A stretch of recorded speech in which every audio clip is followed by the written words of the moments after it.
Hi, my name is Summer Sedweeks, and for my educational giant report, I chose Horseman. So, Horseman was born on May 4th, 1776, into a poor farming family in the small town of Franklin, Massachusetts. Growing up, he did not receive a great education, and I personally believe it was due to the circumstances were hard at that time and how agriculture is very demanding. He self-taught him he self-taught him things and took advantage of the town library where he taught himself as much as he could. At the age of 20, he was admitted into the sophomore class at Brown University, where his interest towards politics, education, and social reform grew dramatically. He wanted to make a difference towards public education, and he first started that by practicing law. He attended law school at Litchfield Law and became exceptionally great at that.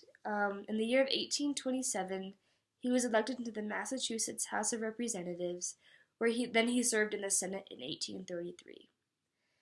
And at this time period was the time of the Revolution, and he wanted to help decrease inflation and the devastating repercussions as people returned home from war, and so he created two things: the temperance movement, which helped prohibit the use of alcohol substances, and he also created an insane asylum, which helped with the state stabilize and improve mental health.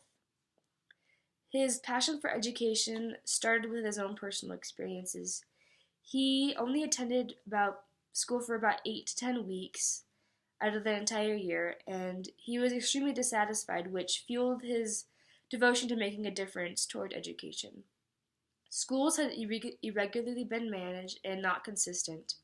By the time Mann became a power of influence, which was in 1837, was when the State Board of Education was formed in Massachusetts.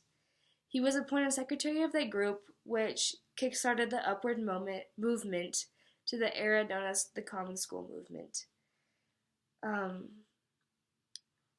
This movement was made by the social reformers, which created a better public school system aided by tax funds. In order to create this great new school system, he wanted to educate his teachers. In 1838, he created a journal produced bi-weekly called the Common School Journal. His starting influence was just towards Massachusetts educators, but overall through the country it spread. He wanted to provide a high quality public education, and doing this, he was able to educate the educators. He took many trips to Europe, to the European countries, to overlook their principles, where some are similar. Those journals summed up consisted of the 6 principles of education. So they are: 1. A republic cannot long remain ignorant and free, hence the necessity for universal popular education. The second, education must be paid for, controlled, and sustained by an interested public. Third, education is best provided in schools embracing children of all religious, social, and ethnic backgrounds.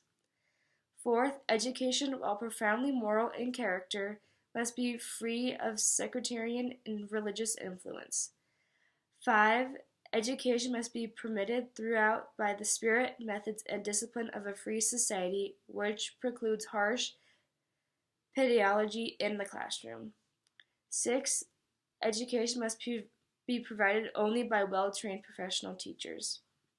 So with these principles, he wanted to get the public involved and to stress the importance of education and how it was their responsibility in many ways and economically that determined how good or bad their children were being taught.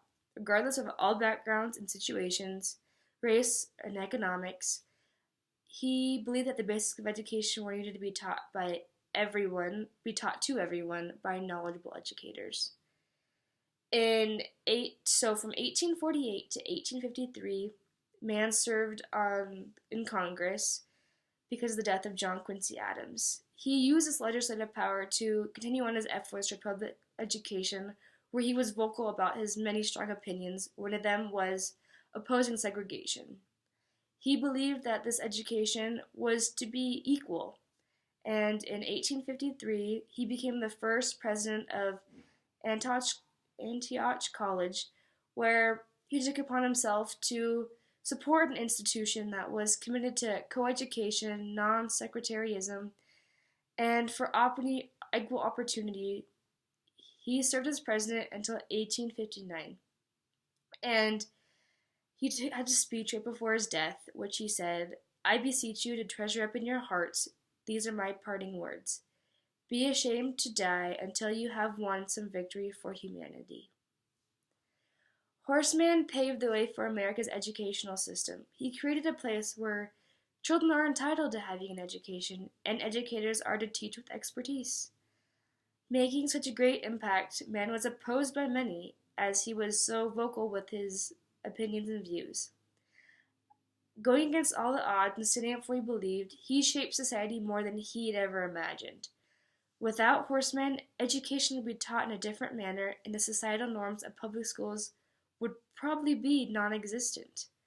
Because of him, we were able to receive this great education, and in order to someday teach in these schools outlined by Mann's views. Turning the tables to change for the better definitely earned Horace Mann the title of Father of Education.